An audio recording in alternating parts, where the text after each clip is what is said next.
McLaren returns to victory in the narrow streets of the Principality for the first time since 2008.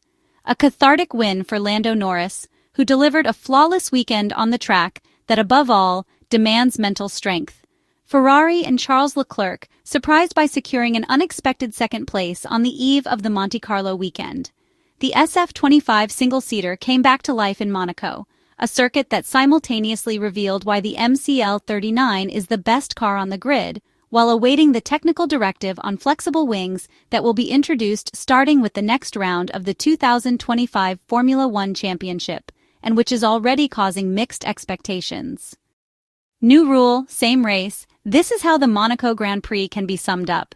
There was great curiosity about the experiment of the mandatory double pit stop aimed at enlivening the most monotonous race of the year, but it proved ineffective in achieving its goal, even if it did introduce some confusion.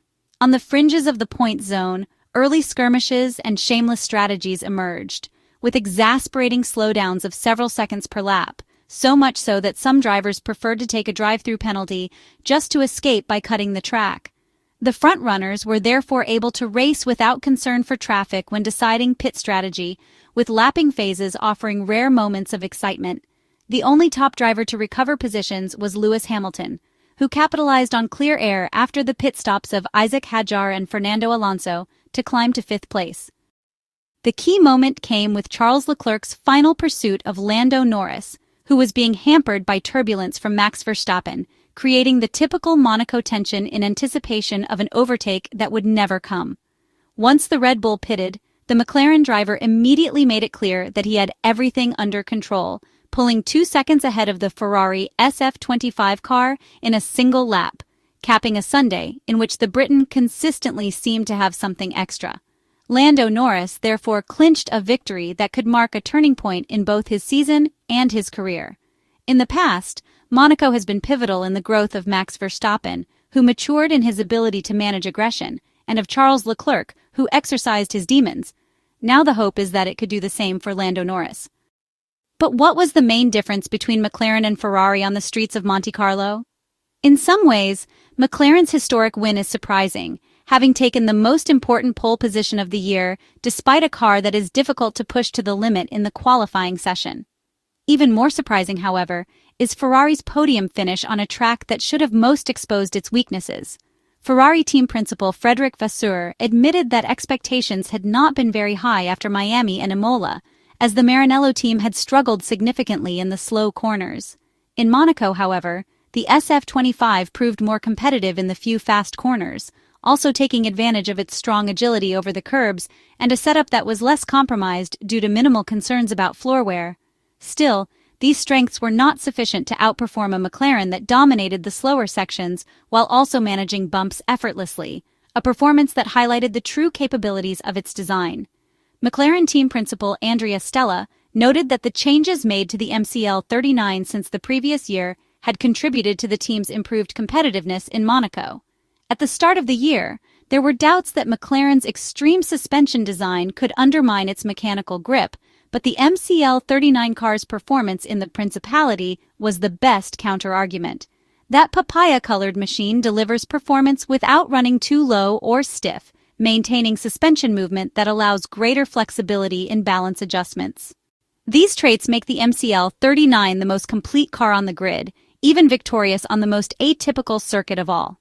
Its versatility doesn't make it dominant on faster tracks, where it has already conceded 2 poles and 2 wins to Max Verstappen, and it must also beware of a Ferrari that thrives on speed.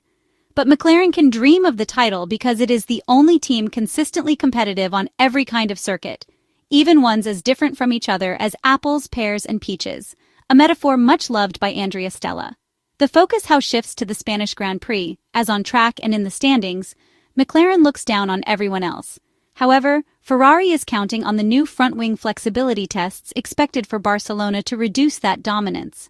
Vasseur commented that the situation could represent a turning point for everyone, as the impact of the new rules remained uncertain. The outlook is different from rivals, who believe the new rules will not overturn the situation. According to Mercedes team principal Toto Wolff, the divergence of opinion stems from internal awareness.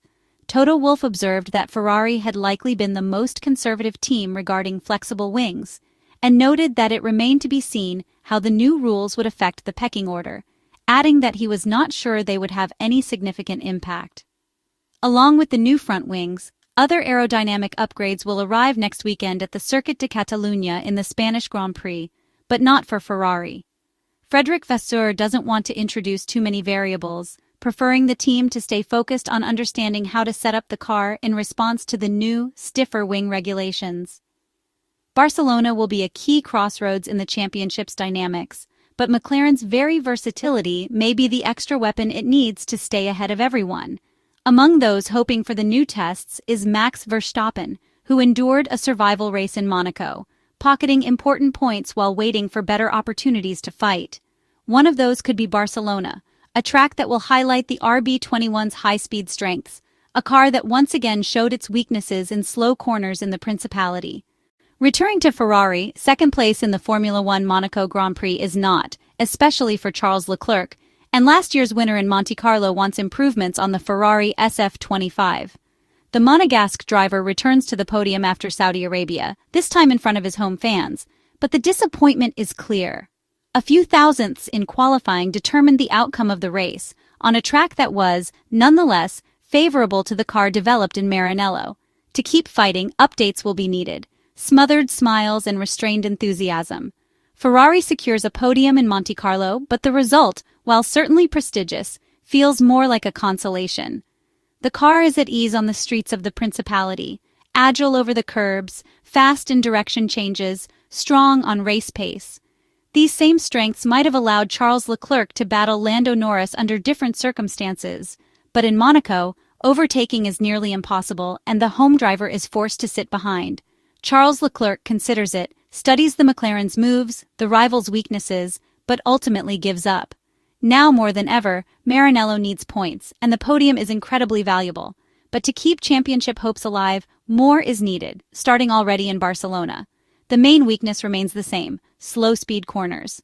During the traditional post-race press conference, Charles Leclerc's mood was far from jubilant. He stated that he was never satisfied with finishing second, though he acknowledged that, when viewed in the broader context of the season, the result was a very positive one for the entire team. He noted that expectations had been low heading into Monaco due to Ferrari's persistent struggles in low-speed corners throughout the year.